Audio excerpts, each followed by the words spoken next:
Bienvenido al de Mesa Prop, este programa de entrevistas que tenemos aquí en la biblioteca. Tenía muchísimas ganas de tenerte aquí, así que gracias por aceptar nuestra invitación.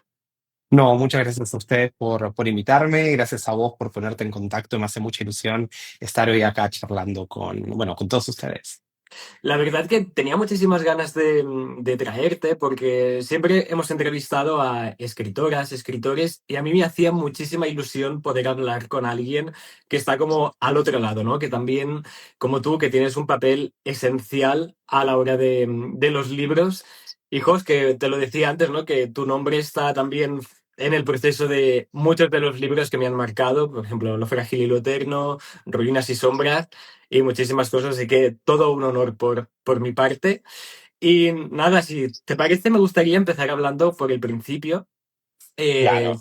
Tú naces en Argentina, en Buenos Aires, así que cuéntanos un poco cómo fue tu infancia por ahí en Buenos Aires y sobre todo también cómo, si ya de pequeño empiezas a tener interés por el mundo de los libros, cuándo se despierta, ¿no? Ese interés por el mundo de la literatura.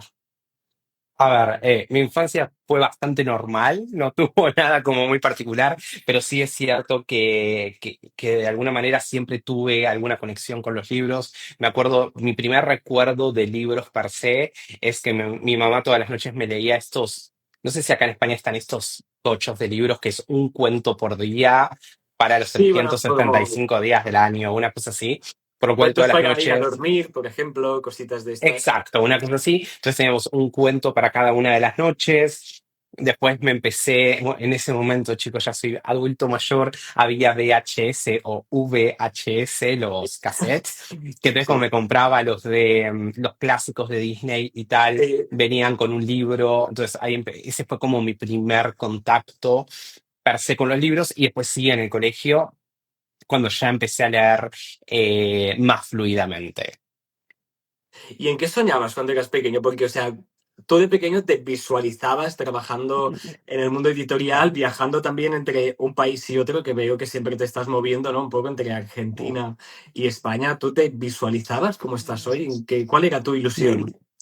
Esto es muy random lo que les voy a decir, pero yo de chico iba a ser piloto de avión. Después tuve una época de fobia a los aviones, pero de alguna manera estoy viajando mucho. Pero no, a ver, no imaginé que iba a ser editor de libros, pero sí escribía. Yo creo que fue en quinto grado, participé como en una antología de cuentos que hacían como un concurso entre varios colegios y demás, y participé, escribí un cuento sobre brujas que ganó y lo publicó en ese entonces Editorial Océano en Argentina, que era como un compilatorio de cuentos de chicos de escuela y tal.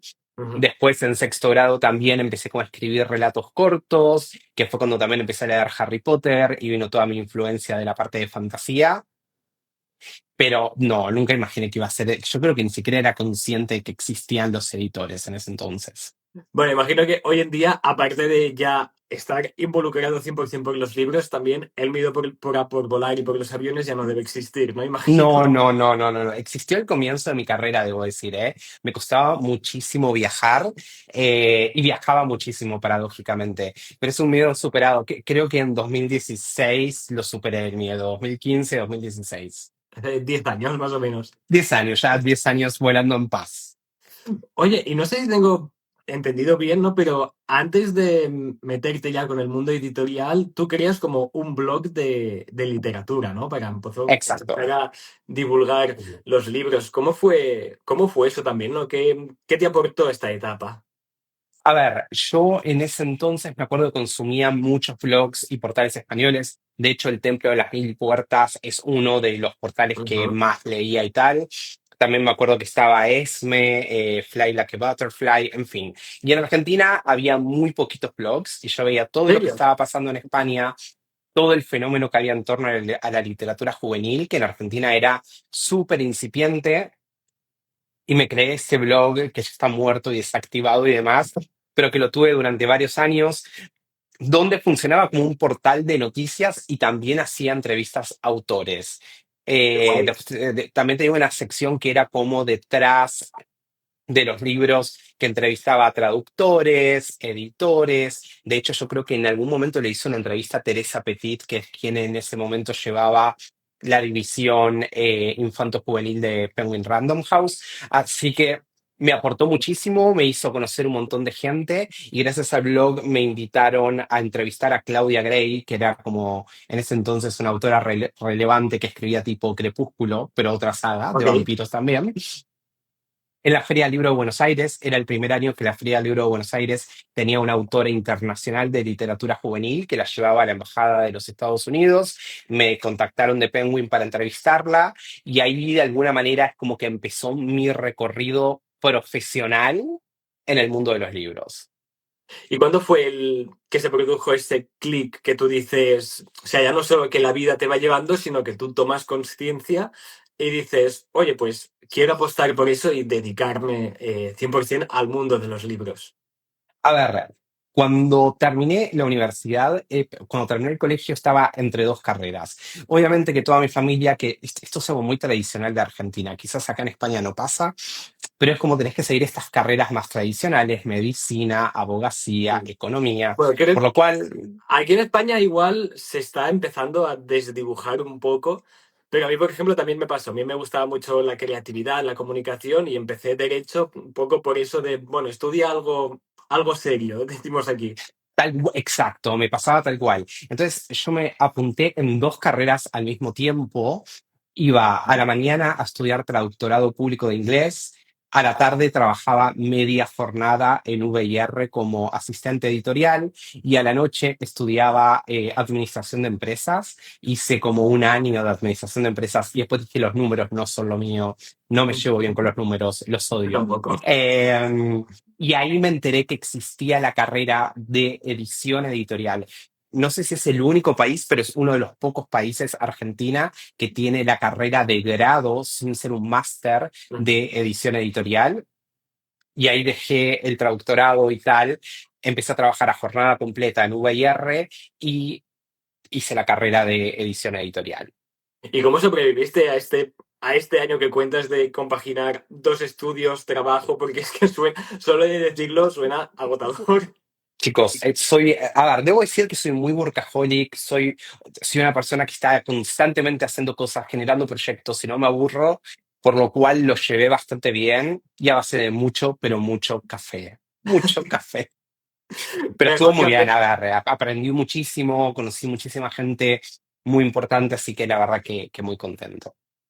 Y después de tantos años, tanta trayectoria, que luego hablaremos más profundidad, em, para todos estos mundillos, ¿no? Ya sea libros o bueno, igual también todo lo más creativo, ¿qué tan importantes son los contactos, ¿no? Porque evidentemente tienes que ser bueno en tu trabajo, ¿no? Tienes que tener ese algo especial, pero también se hablaba mucho de la importancia de conocer gente, lo hablábamos también con Andrés Astasio, que fue nuestro último invitado en este programa, y también hablaba, ¿no? De para él lo importante que fue también, pues, ir moviéndose, conocer gente, para llegar a ser editor, traductor y todo esto, estar detrás de los libros, también es importante.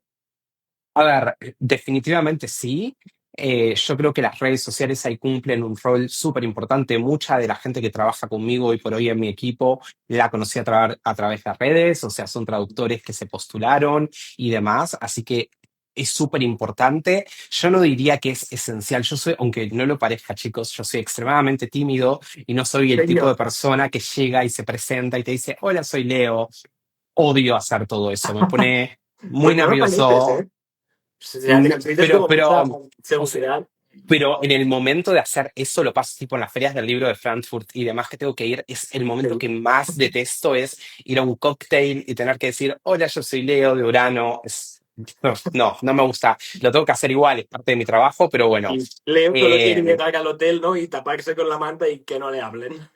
definitivamente esa es mi faceta que mejor llevo, pero sí, a ver, los contactos claramente es importante, es un mundo, al mismo tiempo es un mundo pequeño y somos todos muy accesibles para escribir y Ujú. tal, por lo cual puedes buscar a cualquier editor a quien quieras contactar. Por ejemplo, ahora estaba buscando traductores del coreano y a través de LinkedIn pudimos conseguir un montón de gente, pero sí, los contactos obviamente que terminan siendo súper importantes para entrar en el mundillo al menos.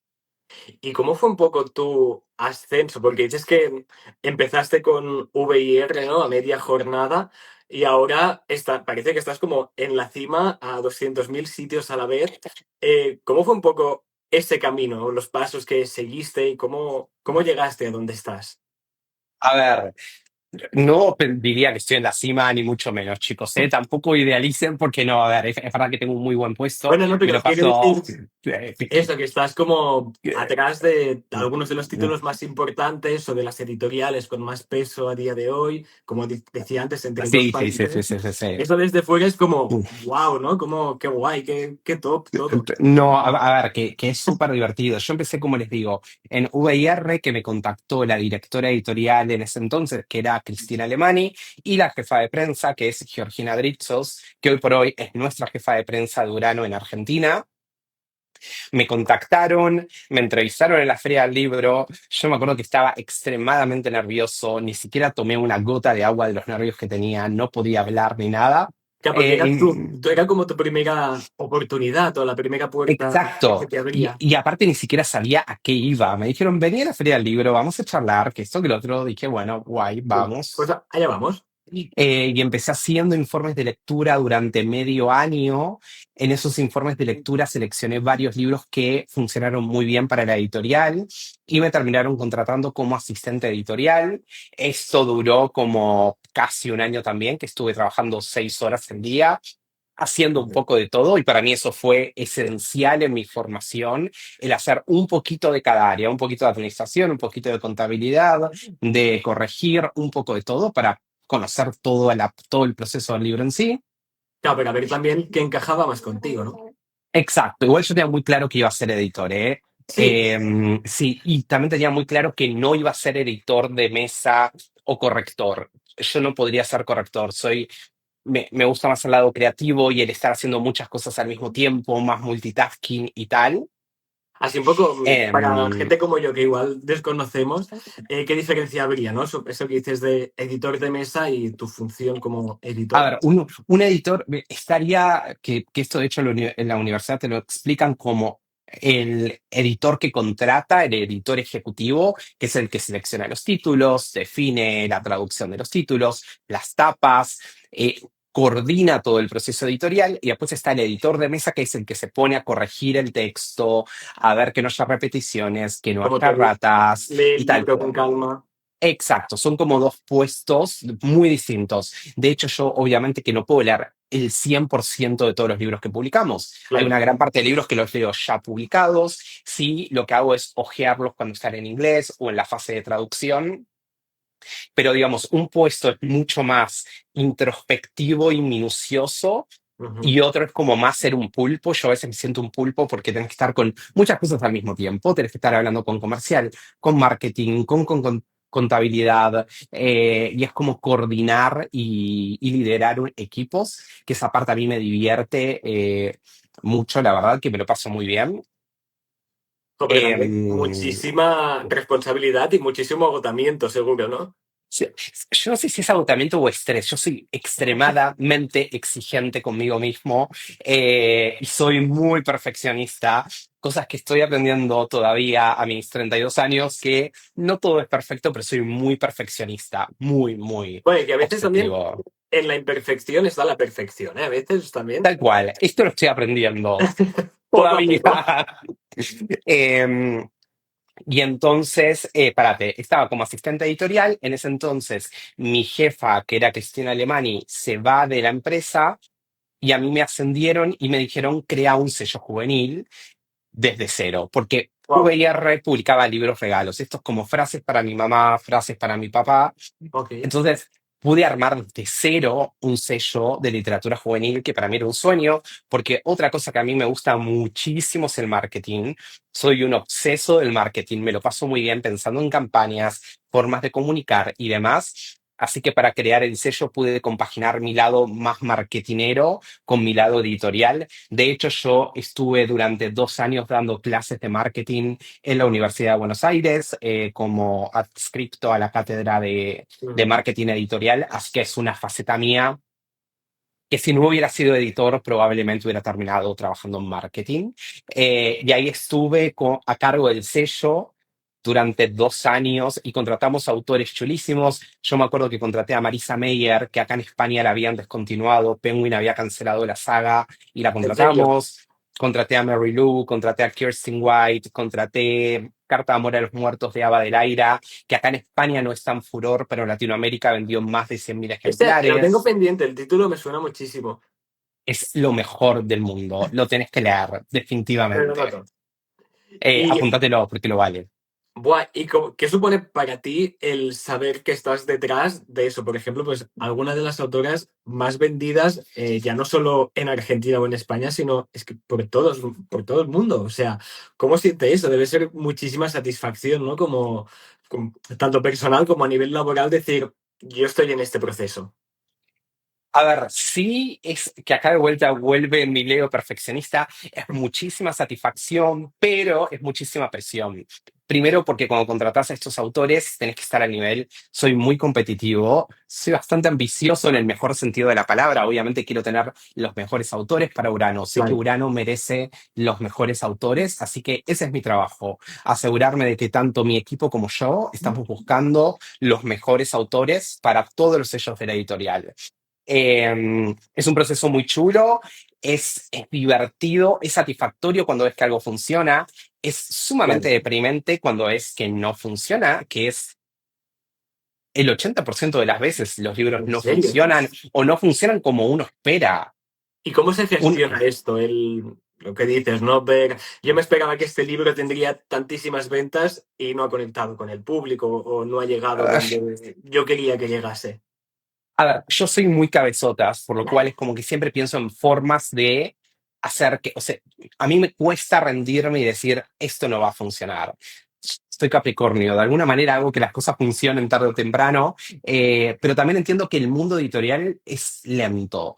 Y hay dos anécdotas que para mí son muy representativas de los procesos del mundo editorial. Nosotros publicamos Los siete maridos de Evelyn Hugo y durante casi un año Ujú. no funcionó. Era un De fracaso verdad, estrepitoso. Hoy probablemente está en el top 5 de los libros más vendidos ya es de la empresa. de las mejores historias que he leído, o sea, O sea, el brutal. que no leyó Los siete maridos de Evelyn Hugo, muy mal, se me lo anota, tarea para el Eso, hogar. deberes Eh, para la gente que nos está viendo. Tal cual, tal cual. Y por otro lado, Asesino de Brujas, que es una saga que no era necesariamente conocida, Ujú. que ahí tomé la decisión de cambiar las tapas. Fui bastante criticado por cambiar las tapas, debo decir, pero fue una buena decisión porque se volvieron icónicas las tapas de Puck de Asesino de Brujas y hoy por hoy la saga lleva 500.000 de ejemplares vendidos.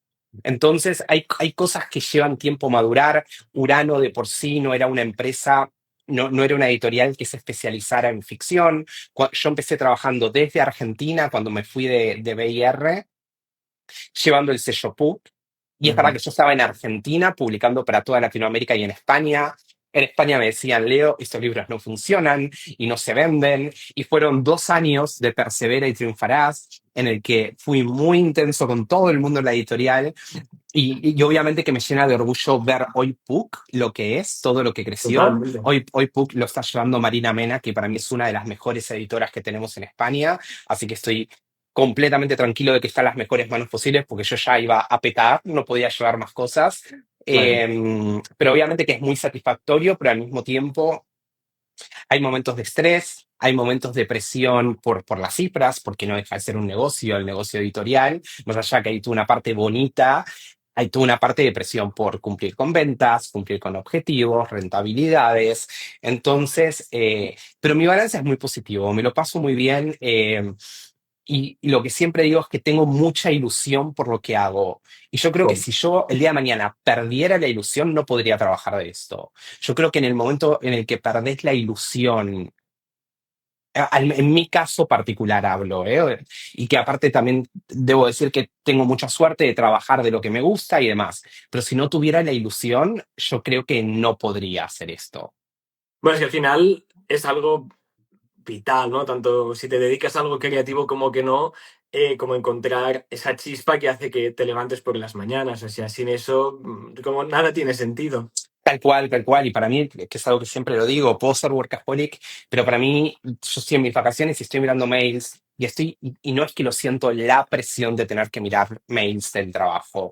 Estoy haciendo algo que me Por gusto. apasiona, que me gusta y que estoy sumamente comprometido. Yo tengo mi camiseta de Urano World tatuada conmigo todo el tiempo, y si estoy de viaje de vacaciones, mis paradas obligatorias son librerías, ver qué está funcionando, cómo son las tapas, qué autores son Claro, tendencia. constantemente pendiente de todo. Exacto, sí, y es un poco mi personalidad y creo que gracias a eso estoy donde estoy. Probablemente si no tuviera esa personalidad inquieta, insistente y curioso, probablemente no estaría acá. Oye, Leo, ¿y cómo terminas viviendo en España, instalándote aquí? Porque ahora estás entre Barcelona y Buenos Aires, ¿no? Sí, creo. Sí, a ver, estoy viviendo en Barcelona, voy a Buenos Aires una o dos veces al año, una vez para la Feria del Libro y una vez de vacaciones para ver a la familia. Mira, Pero por todo esto aquí pasa. Andrés Astasia dice que alguien le dé unas vacaciones. Creo que te las mereces, ¿eh? Me voy a tomar una experiencia en algún momento, no pronto, pero en algún momento sí. Está Eh, pendiente. está en mi lista de pendientes, en mi to-do list. A ver, mi pareja siempre tuvo la idea de mudarse al exterior. Yo era muy negado, siempre dije no me voy a mudar, no me voy a mudar, no, no y no, porque soy muy aferrado a la gente y a mis amigos y a los afectos. Pero la pandemia, en Argentina tuvimos como la cuarentena más larga del mundo. Creo que después de Australia fuimos los que más tiempo ¿Cuánto estuvimos tiempo confinados. os tocó Fueron, estar, más o menos? creo que fueron como 9 meses, fue la Nueve muerte. meses. Yo estuve a punto de asesinar gente y de forma literal, debo decir. Pues Eh, aquí 3, 4 meses ya se hicieron eternos, o sea, no quiero pensar no, nueve no, meses, ya, es que fue locura. mucho tiempo y mucho tiempo sin ver a mi familia, sin ver a mis amigos.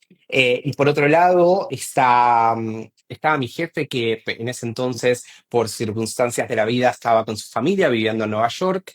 Yo con mi jefe me llevo muy bien, siempre lo digo que para mí es como uno de mis mejores amigos. Mi jefe sabe mi vida y obra, lo bueno y lo malo. Y hay momentos en los que nos sentamos a hablar de jefe a empleado y hay momentos en los que hablamos de amigo a amigo. Y Qué mi guay. jefe coincidía con que volvía a España. Entonces yo le dije, bueno, ¿qué tal si voy a España en un momento de inconsciencia? Y en el lapso de 4 meses gestionamos todo, la verdad que me ayudaron muchísimo, hicieron los papeles, absolutamente todo, me consiguieron un piso y demás, y nos mudamos con Facu, el perro y el gato a Toda la España. familia. Todo esto empezó yo me acuerdo que fue en la primera semana de junio que hablé con mi jefe que dije, ¿cómo le digo que me quiero ir a España? Argentina estaba en llamas, yo me quería ir de Argentina, necesitaba un cambio. Entonces me acuerdo que lo llamé, estuvimos hablando bueno, por videollamada y tal, y me dijo, bueno, Leo, pero ¿por qué no podrías venir? Que esto, que lo otro, y pusimos todo en marcha. Bueno, que de hecho ahí está Irene, que Irene es la mujer de mi jefe, es uno de los seres más adorables de este mundo, y como te digo, para mí era muy importante, si mi jefe no hubiera vuelto a España, yo no sé si hubiera venido, porque para mí como el vínculo con la gente y el estar cómodo y el estar contento es Claro, tan importante como el sueldo que cobras todos los meses, ¿no? O era sea, como el saber que tendrías a alguien, ¿no? Que no sería exacto, sí, sí. ir Y solo. alguien en quien confío, ¿no? Obviamente, porque yo conocía más gente y tal, pero alguien en quien confío y con quien me llevo bien y tal. Nos hacemos muchas bromas todo el tiempo, por lo cual, y acá estoy hace ya, el 8 de noviembre van a ser 5 años Bueno, desde es que la que nos pandemia, mudamos. justo ayer lo hablaba con una compañera de trabajo, es que es como que fue ayer, pero al mismo tiempo fue hace toda una vida, pero al mismo tiempo hace 2 días, ¿sabes? Es como Tal una cual, sí, sí, disociación sí. temporal. Cuesta un montón dimensionarlo, tal cual. ¿Y cómo fue para ti la llegada? Porque decías, ¿no? Que tú eras muy de Argentina, del sitio donde habías vivido. ¿Cómo fue para ti llegar a España? No sé si habías estado antes o no, pero ¿cómo viviste, ¿no? El proceso de llegar nuevo aquí. A ver, fue muy sencillo, de hecho fue más fácil de lo que yo esperaba.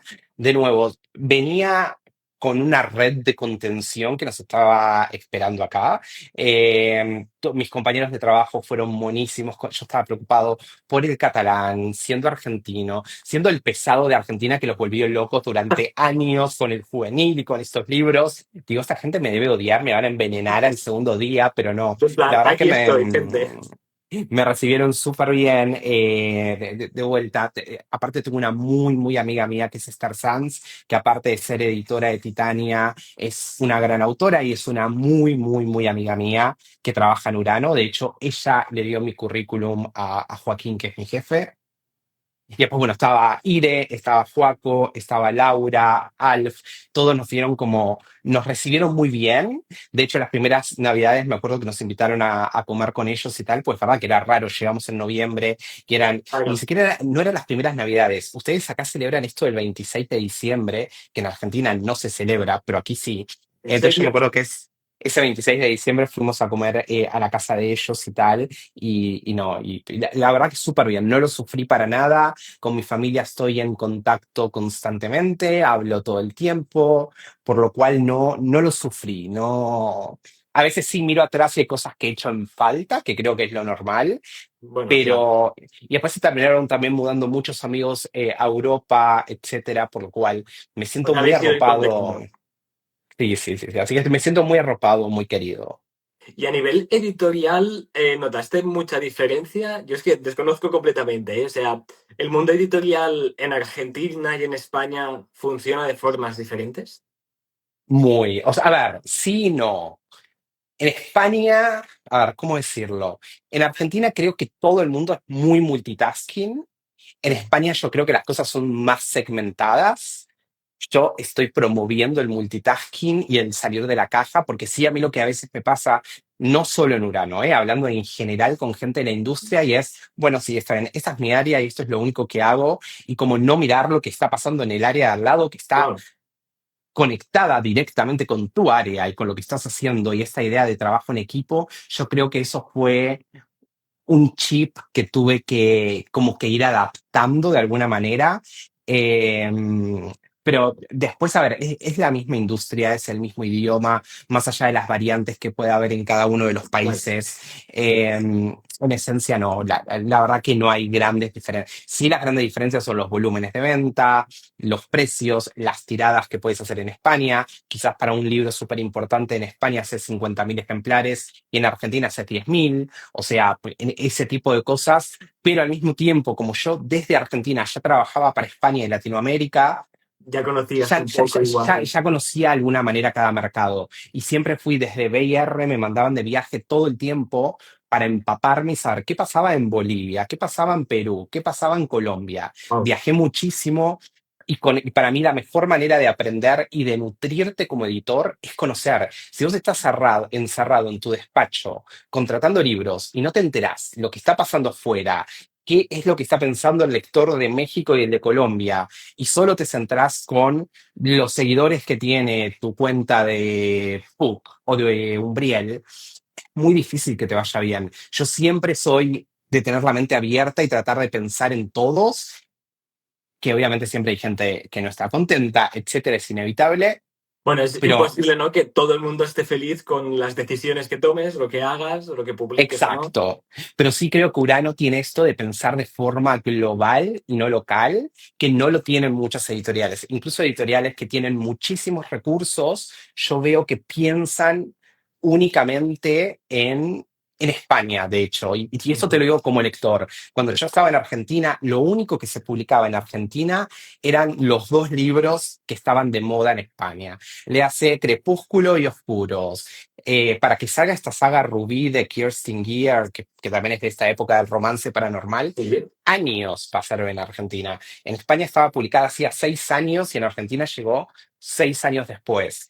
Y la realidad Claro. es que son mercados distintos, el público consume rápidamente, en fin. Creo que algo que me gusta mucho del trabajo es esta forma de trabajar global que tenemos.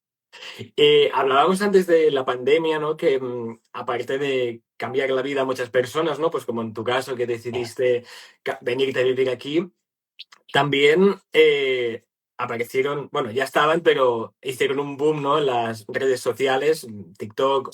eh, También que eso cambió, yo creo, todos los ámbitos. O sea, al final la gente empezó a tener seguidores, ¿no? Los creadores de contenido de libros cada vez cogieron más peso. Claro, tú has vivido las dos partes, ¿no? El mercado editorial antes de redes sociales, o bueno, que estaban ahí, pero no tenían el peso que tienen ahora. y todo lo contrario. ¿Cómo fue eso también, ¿no? Ver todo este cambio hacia un mundo igual donde lo que más cuenta pues son o los números o la viralidad. A ver, creo que no te das cuenta del cambio porque lo estás viviendo constantemente. No sé si hubo un momento en el que yo dije, wow, ¿cómo está cambiando esto? Para mí las redes siempre fueron importantes porque yo de alguna manera venía de ahí, desde un blog. Es verdad que no estaba Instagram y tal, pero sí el blog era lo que estaba de moda y también los YouTubers, etcétera, que ahora quizás no es lo que más funciona. Em, y para mí es súper interesante porque las redes dan voz a muchísimas personas, que como todo se puede usar para el bien y para el mal, porque eso Totalmente. está claro. Yo soy partidario de usarlo para el bien, pero creo que sabiéndolas usar y sabiendo filtrar, porque la gente en redes dice muchas cosas, es muy fácil entrar en una red, destrozar a alguien en 15 segundos y decir, horrible la cubierta de ese libro, no me gustó nada, sin fundamento alguno, pero para mí de tanto lo que es un bookfluencer, que son nuestros comunicadores, son los que hacen prensa de nuestros libros, como los lectores con sus redes, son sumamente importantes. Y acá déjame decirte que yo no necesariamente me dejo llevar, o sea, yo participo bastante, como te digo, porque me divierte el marketing y la comunicación con el Mm, equipo de marketing en la parte de los influx. Capaz que eres un influencer con 3.000 seguidores pero que es mucho más prescriptor que un influencer con 100.000. Quizás a esa persona con 3.000 seguidores confían plenamente en este influencer y claro, compran lo que recomienda. Y el de 100.000 quizás no necesariamente.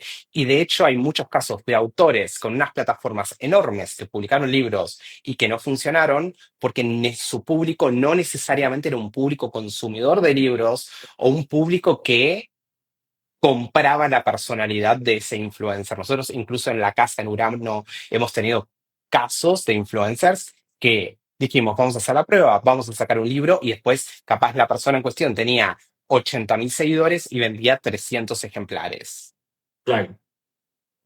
Y un poco a la hora de publicar, claro, mucha gente también piensa, ¿no? Que a día de hoy, es que claro, si no eres influencer tampoco te van a publicar, ¿no? O si no tienes una cantidad de gente que ya te sigue, es muy difícil acceder a editoriales. ¿Cuánto de cierto hay en esto? Y sobre todo desde dentro del mercado editorial también, ¿cómo hacéis un poco, ¿no? Para encontrar igual ese equilibrio en lo que a vosotros os gusta, lo que creéis que puede funcionar o no, cómo funciona todo eso. También un poco para la gente que desconoce igual lo que hay detrás de las editoriales. A ver, depende mucho de los géneros. Nosotros en Urano hacemos ficción y no ficción. En la no ficción, en los libros que son de autoayuda, inspiracionales o libros de psicólogos, es súper importante la base de seguidores que tienen, la base de seguidores de gente que va a consumir ese libro. En la ficción, y acá debo romper un mito, al menos yo, mi política es creo que tengo dos personas que se podrían considerar influencers. Y nuestros autores más exitosos, Belén Martínez no es influencer y vende muchísimo. Paula Gallego no es influencer y vende muchísimo. Por dar algunos ejemplos, Patri Bárcena es verdad que sí tiene un perfil de influencer y vende muchísimo, pero no va de la mano. Y para mí lo que tiene el fenómeno influencer es, yo jamás voy a publicar un influencer que quiere escribir un libro para ser famoso porque esa persona vende la primera semana, las ventas se desmoronan y los libros quedan en el almacén. Y tengo casos porque tuve que pasar por esa experiencia y cometer el error para darme cuenta de eso. Así que si escriben ficción, yo al menos, hay editoriales que sí, que ustedes van a ver el catálogo y que son todos TikTokers y Ujú. BookTokers, Instagramers, pero de nuevo, la cantidad de seguidores en la ficción no implica que vas a vender. Por lo cual, si ustedes tienen miedo de no vender libros por no tener seguidores, olvídense, al menos en Urano pueden venir a golpearnos la puerta. En la no ficción sí es muy relevante porque son libros que se tienen que mover en prensa, en radio, en televisión. Entonces ahí tiene que ser una personalidad autorizada para hablar sobre la ansiedad, sobre la Claro. depresión o lo que sea. Pero en la ficción, nuestros casos de éxito, de hecho, fuimos los primeros en publicar a Alice Kellen antes de que Alice Kellen esté en Planeta. La Esther fue de las primeras editoras, le sacó 4 libros. El día que dejó de nevar en Alaska es uno de los libros más vendidos de Alice. Y Alice Kellen no era influencer, ahora tiene muchísimos seguidores. Ah, pero Eh, vinieron después. Exacto, y todo ese trabajo, lo que a mí más orgullo me da de Urano es que lo hicieron manual. Yo ni siquiera estaba en el momento de Alice Kellen, pero es un trabajo de construcción y de apostar. Con Belén también fuimos probando realismo mágico, no funcionó tanto, sacamos fantasía y hoy Belén es de nuestras autoras más importantes. Así que no tengan la presión de que tenerse, pues aparte hoy podés comprar los seguidores, Ya. básicamente. Ni siquiera son reales. Así que yo esa presión me la quitaría. Bueno, y que al final también hay que pensar, ¿no? Que una cosa buena, pienso yo al menos, de redes sociales, internet, es que siempre te va a conectar, aunque sea con dos, tres personas, pero siempre vas a encontrar a alguien que le interese lo que hagas o que le llames la atención. O sea, ¿no? Te permite también Exacto, encontrar a sí, tu sí, sí, público. sí.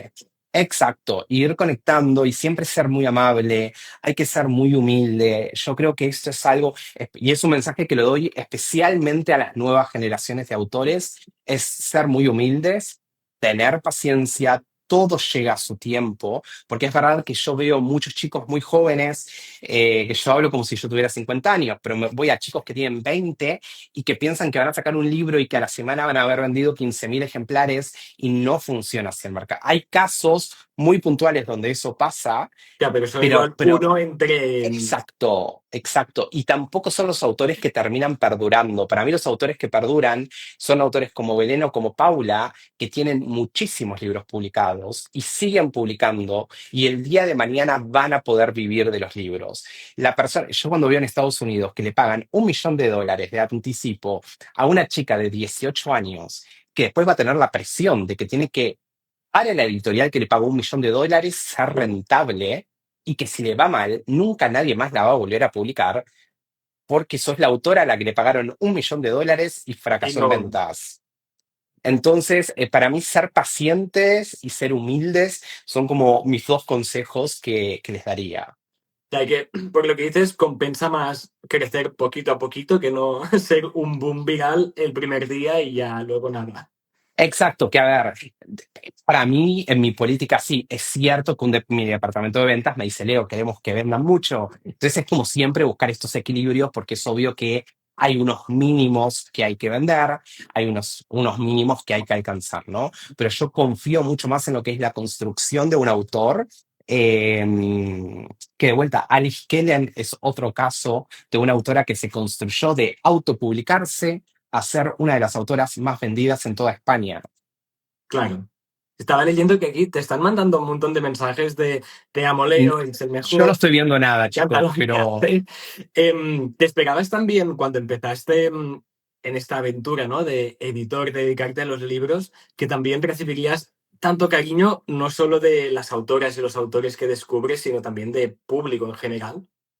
no, no, definitivamente no me lo esperaba y, y es verdad que se siente bien porque para mí, lo que yo siempre tengo como premisa es, yo no estoy publicando libros para mí, o sea, no necesariamente todo lo que publico me gusta a mí a nivel personal. Publico libros que yo como lector no me compraría, pero sé que Ujú. hay un lector del otro lado al que le interesa esos libros, ¿no? Esa es mi premisa, no construir mi biblioteca, porque la mía la construyo en mi casa con los Claro. libros que me compro. Pero pero para mí el momento del reconocimiento del lector es cuando el trabajo cobra sentido, ¿no? O sea, que lo podés ver materializado en cifras de ventas, pero cuando lees en redes, este libro me salvó la vida, este libro me hizo pensar en tal cosa, este libro, eso para mí me llena muchísimo y para mí de vuelta eso es mejor que el mejor sueldo del mundo, es mejor que el mejor puesto del mundo, porque yo soy muy de pensar en que lo que hago tenga un sentido para la gente, así que sea entretener, sea enseñar, sea ayudarlos en un momento duro, sea aprender sobre un tema, sobre el Alzheimer. Ahora vamos a sacar un libro sobre el Parkinson, que es súper importante. En fin, para Ah, mí cuando veo que eso vale, para mí eso es lo mejor del trabajo. bueno, es que al final es eso, o sea, puedes marcar para bien la vida de las personas. Tal cual, tal cual. Y ahí tenemos también mucho cuidado con lo que publicamos, tratamos de dar posibilidad a todo el mundo. En fin, creo que Urano en ese sentido tiene una política muy chula y que hoy por hoy también los autores nos eligen por lo que hacemos, ¿no? Eh, y esto lo doy como ejemplo. Stephanie Garber es una autora que estaba con una editorial grande, que publicaron su primer libro, le cancelaron la saga en España, Caraval la cancelaron, ¿En serio? sin... Caraval estaba cancelado, o sea, si vos googleás en Amazon vas a ver que lo publicó otra editorial, eh, apenas salió en inglés y tal, y le cancelaron la saga, y hoy Stephanie Garber es de las autoras que más nos vende en book. Y ahora tenemos su libro adulto. Victoria Schwab la empezamos a publicar cuando no era la autora de La vida invisible de Adi LaRue. Era una autora que Un vendía librazo 1000 imprescindible. ejemplares. Tal cual. Chicos, La vida invisible, al igual que Los siete maridos, todos a leerlo. Para mí eso es lo que más me llena, porque para mí es cuando trabajas realmente, porque es mucho más fácil ir y contratar al autor del momento. O sea, ir y contratar a Alice Kellen hoy. Alice, te amo y te adoro y sabes que somos amigos y tal, pero es verdad que contratar a Alice Kellen hoy es una apuesta segura. Contratar a Alice Kellen hace años, cuando no era Alice Kellen, es para mí lo que realmente tiene mérito, ¿no? Y eso es con Taylor Jenkins Reid lo mismo, Taylor está hace años en Urano. Entonces, para mí eso es como, creo que me acabo de desviar con la respuesta, no sé qué estoy respondiendo en este momento, pero bueno, Bueno, pero es muy importante que cuentes esto también, creo, para las personas que nos ven, ¿no? Si alguna sigue ese sueño de tener sus obras publicadas, que sobre todo no tiren la toalla, ¿no? Que al final, tarde o temprano, si sigues luchando y trabajando, podrá llegar tu momento. tal cual, para mí ese mensaje es esencial, la paciencia es muy importante, tener los pies sobre la tierra. No estar mirando en lo que pasa con él. Esto me pasa mucho. Yo creo que otra faceta del editor es gestionar egos. Y pasa Ujú. mucho de que el autor mira lo que están haciendo con el autor de al lado y con el autor de otra editorial. Y son autores distintos, públicos distintos, y Claro. cada uno tiene su propia estrategia. Y esto hoy con las redes es algo muy fácil caer en esa trampa adictiva de, pero a fulanito le hicieron un escaparate en la Casa del Libro de la Gran Vía y a mí no. Pero capaz vos tuviste una super publicidad en Amazon, que es donde está tu público, y vendiste más que el autor que Claro. tuvo el escaparate en Casa del Libro de Gran Vía. Yo creo que este es el desafío más grande de los autores hoy por hoy, el no caer en la comparación. El otro día hicimos un evento muy chulo que llevamos unos tatuadores y después empecé a ver en redes que todo el mundo decía, bueno, yo ahora quiero que en mis eventos haya un tatuador profesional. La idea fue nuestra, no, mentira. Pero son Oye, cosas pero es que buena pasan. esa. Estuvo muy bien y fue furor y todo el mundo quedó contento y tal, pero de vuelta, cada evento, el tatuador tenía sentido en el marco de ese evento. Probablemente el Amabook que hagamos el año que viene no va a tener un tatuador y va a tener otra cosa Porque distinta. ya no tiene, no encaja, no encaja. Exacto, exacto. Y ahora me ha venido a la cabeza, si alguien que nos ve sueña, por ejemplo, con ser un editor, una editora, tras todos tus años de experiencia, ¿qué características crees que debería tener alguien que le gustaría trabajar de lo que tú trabajas? Ah, muchas. No, mentira, no sé, no sé si muchas, depende mucho esto. Voy a hablar desde editor de los que Ujú. contratan y no del editor de mesa porque es lo que yo no hago, pero tener la mente abierta es esencial.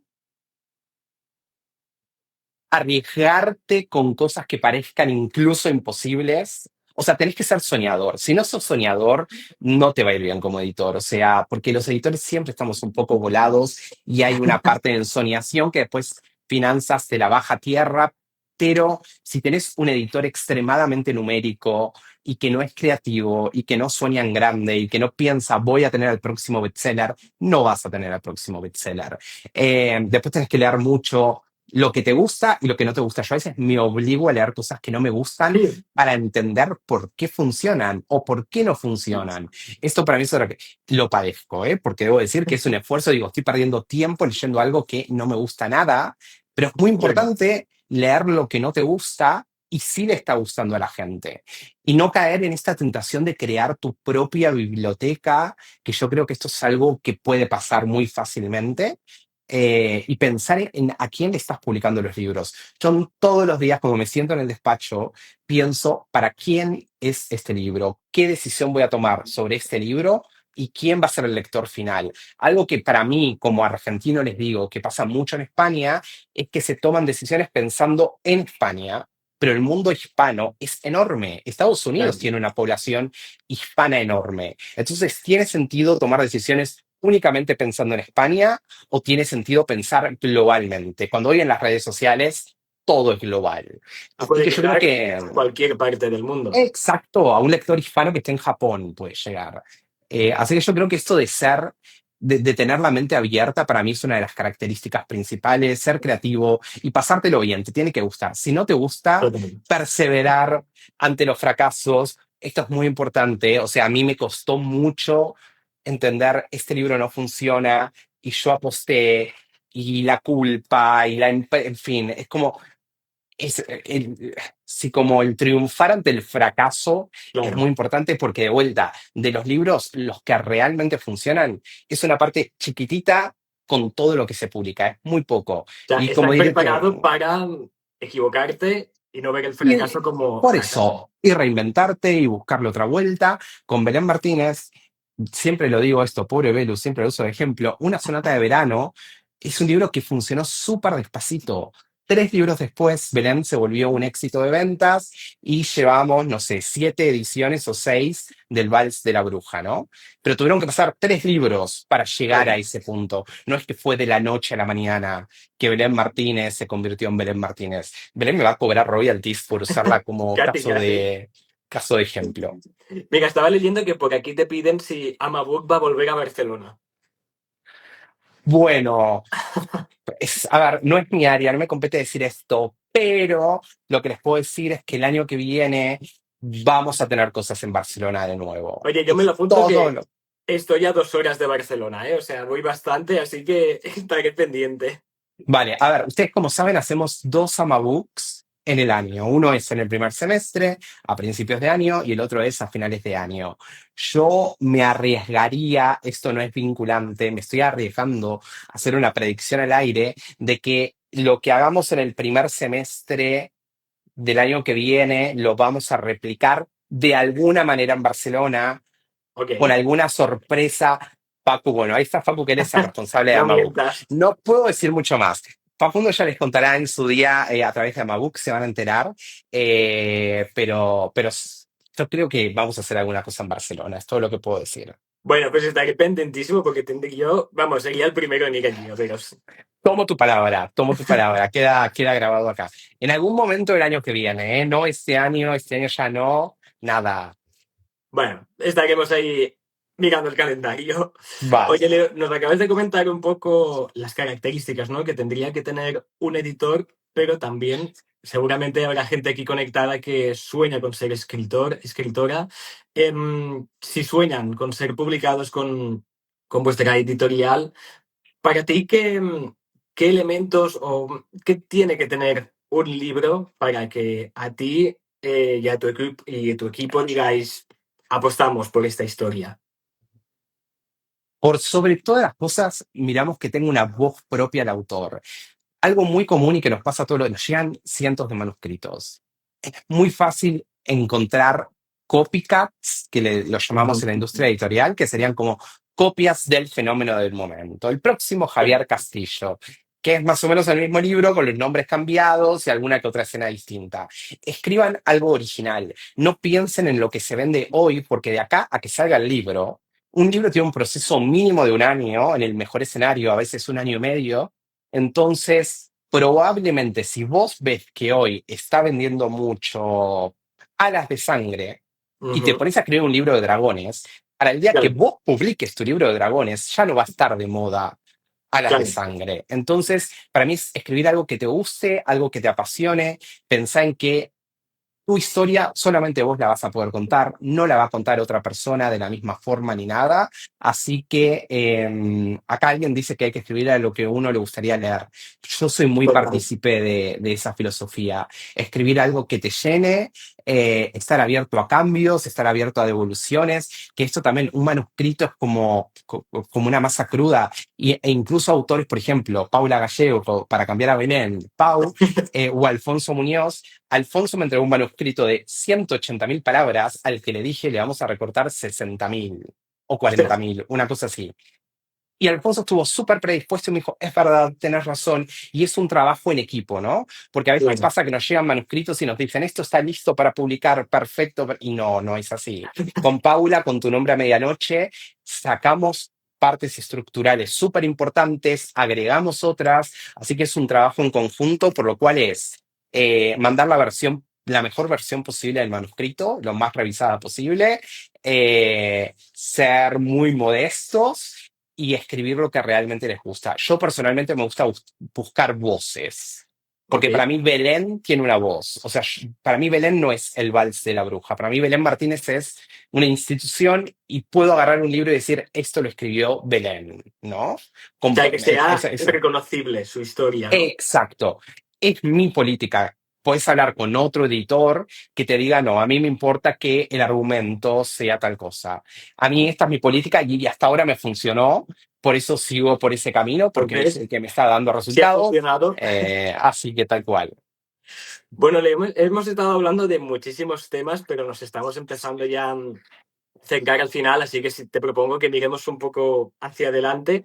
Nos has dicho que el año que viene igual pasan cosas en Barcelona, pero en tu caso, para Leo Tetti, ¿qué le depara el futuro? No sé si pues hay proyectos, cositas que se puedan contar, mucho trabajo, imagino, vacaciones también, Mucho. tienes que tomarlas un poco, pero ¿qué te deparan los próximos meses? Ah, muchos viajes. No, a ver, ahora viene la Feria del Libro de Guadalajara, que me hace muchísima ilusión. Estamos.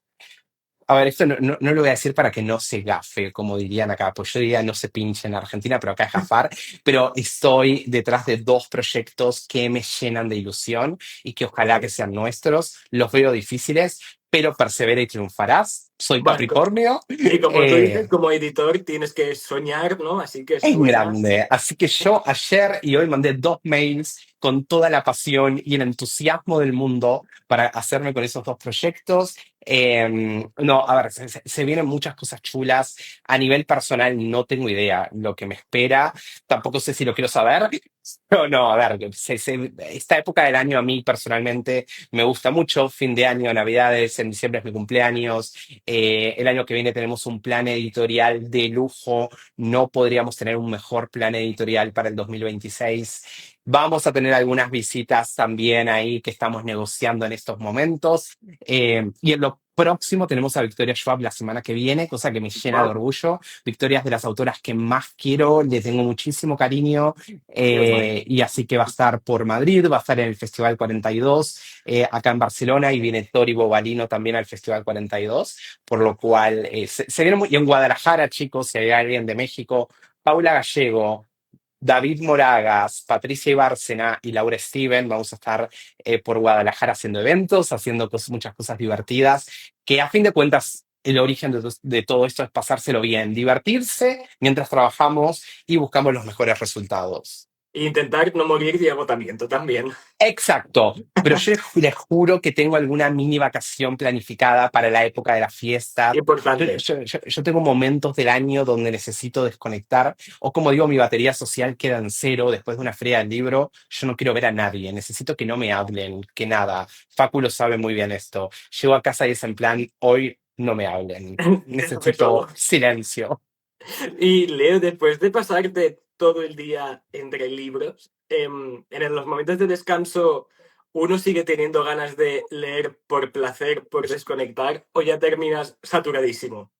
No, a ver, yo amo leer y nunca me canso y en mis tiempos libres trato de leer.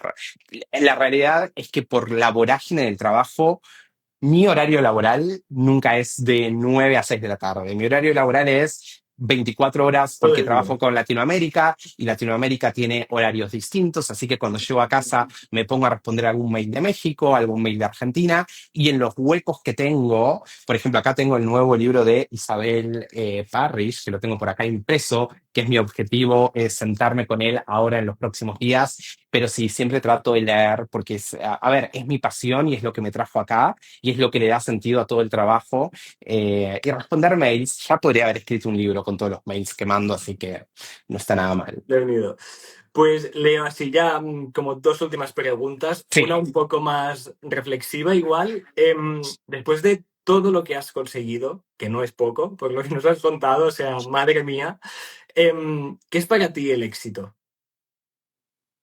wow, esa pregunta es difícil. Eh, y aparte es una pregunta que me la estuve planteando en terapia mucho estas últimas semanas.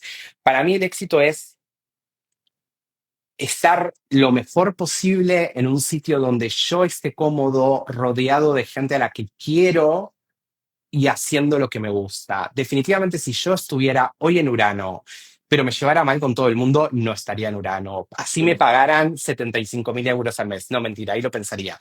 No, no, por ejemplo, para darte un ejemplo, yo de mi trabajo anterior estaba muy bien, tenía un proyecto chulísimo y tal en VIR y cuando me fui fue no estoy cómodo, no tengo ilusión, no me lo estoy pasando bien, no es que había pasado algo concreto, simplemente yo no encajaba con el proyecto de empresa, lo Bueno, estaba igual pasando mal el y era cuerpo una te nueva pedía, ¿no? etapa.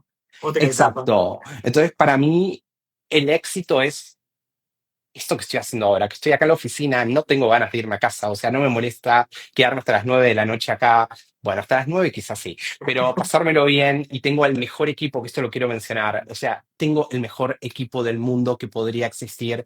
Yo sin el equipo que tengo, sin Esther, sin Marina, sin Valeria y Natalia, que son dos pilares fundamentales en mi existencia laboral, emocional y humana, las amo no, o sea, no podría, y todas las editoras que tengo en Latinoamérica, todo el equipo que tengo es perfecto, no podría pedir un mejor equipo. Mar Morata, que también trabaja conmigo, así que el equipo para mí es muy importante y le da, porque cuando vengo con un mal día, sé que están ellas y que me hacen reír y que hablamos y que vamos a tomar un café, así que para mí el estar feliz y como dije antes, la relación que tengo con mi jefe, que es mi amigo, mi terapeuta, a veces discuto también, porque digo, para mí estás Bueno, pues delirando. entre los amigos siempre hay. Sí, yo digo que él tiene delirios místicos intermitentes, cada tanto le vienen sus delirios místicos, pero está muy bien, yo tengo los míos, con mi jefa Laura también tenemos muy buena relación, así que no me puedo quejar.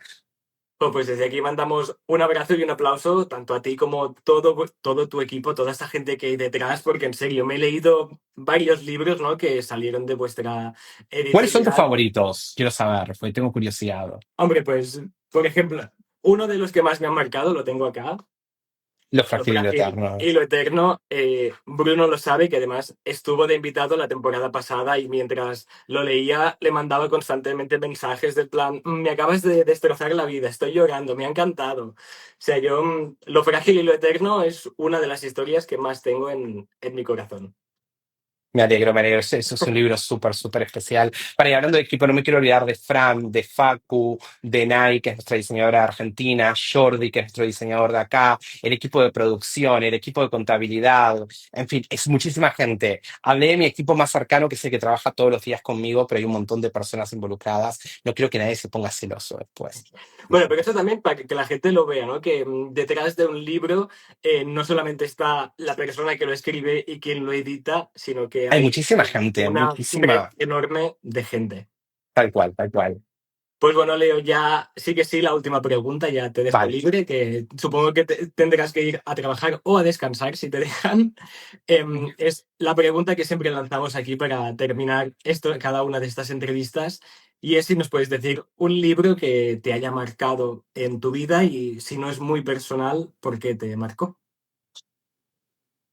A ver, voy a ser injusto y voy a mencionar tres, no uno, porque no puedo mencionar uno. Todos los que quieras. A ver, el primero y que me marcó a nivel personal es Dos chicos besándose de David Levithan, que lo publicó Ujú. Nocturna en Argentina y VIR en Latinoamérica. Yo cuando leí ese libro estaba en el closet y ese libro me hizo creer que era posible que yo tuviera una historia de amor feliz y demás con un hombre. Para mí ese libro fue fundamental en mi Ujú. existencia como ser humano en este mundo. Después, Cartas de Amor a los Muertos es el primer libro que contraté, es un libro que amo, que me marcó muchísimo, que me hizo llorar y tal. También lo publica Nocturna acá en España y VIR en Latinoamérica. Y, definitivamente en Urano mis libros por excelencia son Los siete maridos de Evelyn Hugo y La vida invisible de Adi LaRue, Buenísimo también. que son todos los libros de Victoria y todos los de Taylor, pero son como mis dos autoras súper queridas, que podría mencionar mil más. Mencioné cuatro a falta de uno, Bueno, pero han bueno, sido 3 y uno extra. tal cual. Bueno, pues aquí los anotamos estos libros para la gente que quiera leerlos. Y nada, Leo, a mí pues una vez más solo me queda darte las gracias por aceptar esta entrevista. Me ha encantado poder hablar contigo, conocer tu historia, tu trayectoria y de verdad otra vez gracias también a ti, todo el equipo, por este trabajo tan fundamental que hacéis, que sin vosotros no tendríamos estas historias que tanto nos llenan. No, mil gracias a ustedes, en serio, gracias por la invitación. Espero que les haya gustado todo lo que dije y que haga sentido, porque hablo mucho y hablo rápido. Y geniales las preguntas. Yo estaba con un poco temeroso, ¿qué me van a Ay, preguntar? Debo decir. Pero lo hiciste súper bien, O no, sea, muchísimas muy buenas gracias, de preguntas. verdad.